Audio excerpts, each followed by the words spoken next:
अच्छा सर, अब ये जो कॉन्सेप्ट मैं आप लोगों को बताने के लिए जा रहा हूँ, this is something really important. In fact मैं जब ट्रेनिंग्स वगैरह भी दे रहा होता हूँ तो पार्टिसिपेंट्स गेट कंफ्यूज्ड कि सर ये क्या जो है इशू है।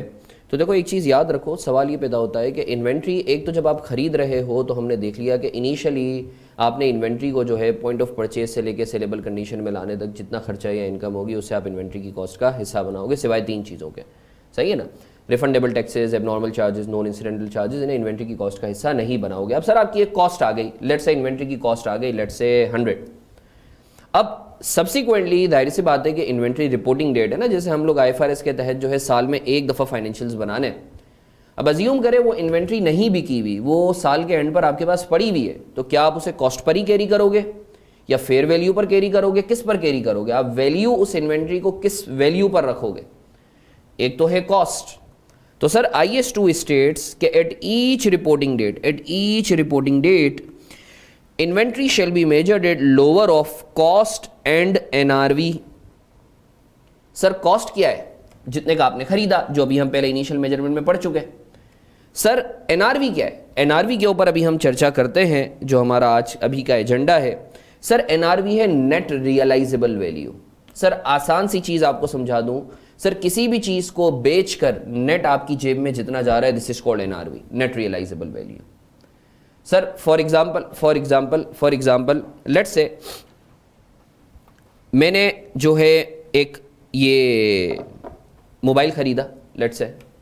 अब मोबाइल जो है वो मुझे पड़ा 100 रुपये का, सही है, फिलहाल डिसरिगार्ड दैट। अब मैं मार्केट में जाता हूँ, मुझे पता चलता है ये जो मोबाइल है ये बिकेगा 150 में। बट मुझे पता है कि मार्केट के अंदर चूंकि जो है ब्रोकर इन्वॉल्व होता है या मुझे एडवर्टाइजमेंट करनी पड़ेगी इस मोबाइल को बेचने के लिए, तो मुझे जो है सेलिंग कॉस्ट, बेचने के लिए जो कॉस्ट इनकर करनी पड़ेगी वो करनी पड़ेगी लेट्स से 25 रुपये की। अब जाहिर सी बात है मोबाइल के ऊपर जो है कुछ स्क्रैचेस वगैरह है, तो जाहिर सी बात है बेचने से पहले मैं थोड़ी सफाई करूंगा।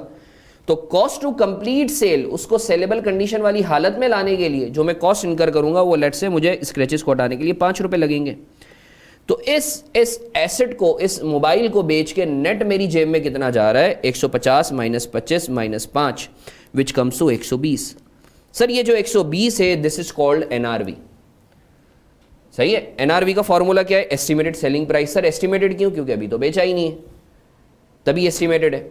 Selling cost estimated cost to complete sale. अच्छा एग्जाम पर्सपेक्टिव से मैं बताऊं, सेलिंग कॉस्ट और कॉस्ट टू कंप्लीट सेल को क्यूमुलेटिवली रियलाइजेशन कॉस्ट भी कहते हैं। सही है? कि एसेट को रियलाइज करने की कॉस्ट। सही है? आई होप आपको ये चीज क्लियर है कि सर NRV क्या है। NRV आम फहम जबान में किसी भी चीज को बेच के नेट आपकी जेब में जितना जा रहा है, दिस इज NRV। सही है? सर NRV का फॉर्मूला क्या है? Estimated selling price minus estimated selling cost minus cost to complete sale. Estimated selling cost और कॉस्ट टू कंप्लीट सेल को कंबाइनली आप कॉस्ट ऑफ रियलाइजेशन भी कहते हैं।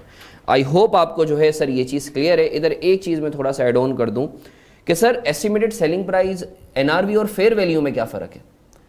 NRV और फेयर वैल्यू में क्या फ़र्क है? फेयर वैल्यू जो है ना, फेयर वैल्यू, आप ये जो एस्टिमेटेड सेलिंग प्राइस है ना, आप शायद इसको कह सकते हो, वो भी हर केस में नहीं, मैं एक जनरल रूल तुम्हारे लेवल पे मैं बता रहा हूँ।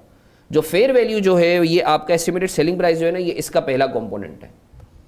अब ज़रूरी नहीं है दोनों सेम हो, सिर्फ आपकी नॉलेज के लिए मैं बता रहा हूँ, क्योंकि फेयर वैल्यू आगे आप पढ़ोगे तो यू माइट गेट कन्फ्यूज्ड। सही है ना? ज़रूरी नहीं है जो एसेट की फेयर वैल्यू हो वही आपकी जेब में जा रहा हो। ठीक है ना? तो आई होप आपको जो है सब्सिक्वेंट मेजरमेंट ऑफ इन्वेंट्री के हवाले से क्लैरिटी है।